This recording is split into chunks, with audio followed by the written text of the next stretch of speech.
I'm my king. Matter of fact, give me a couple more and I do the same thing, do the same thing, do the same thing. Even on my best day, I couldn't go by. Boom! What is up? Freestyle Friday, late Freestyle Friday, but better late than never, right? Those of you that saw last week's video, we're in a series called Identity Crisis. This is part of the Freestyle Friday that I'm doing, 3-minute encouragement for preteens and youth. Now, tonight is not going to be so popular. I'm probably going to be the guy that you want to go boo to, but we had to address it, okay? It's the elephant in the room called sin, all right? And we're going to be in 1 Corinthians chapter 10, and we're going to start in verse 13, and I'm going to read verse 21, and then we're going to park it right there, okay? The temptations in your life are no different from what others experience, and God is faithful. He will not allow the temptation to be more than you can stand. When you are tempted, He will show you a way out so you can endure. Drop down to verse 21. You cannot drink from the cup of the Lord and from the cup of demons too. You cannot eat at the Lord's table and at the table of demons too.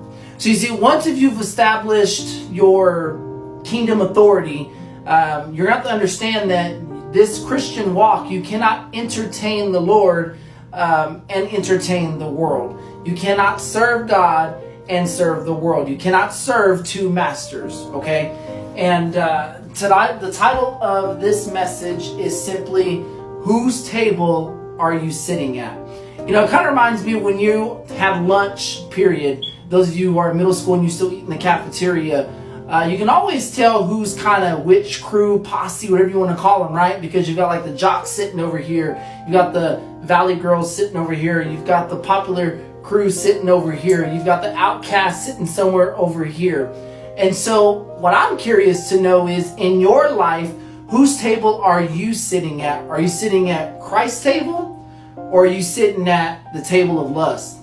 Coming for you. Or are you sitting at the table of teen drinking? Are you sitting at the table of teen partying?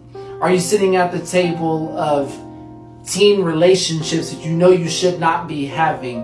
You see, when you are a Christian, you're going to have to choose.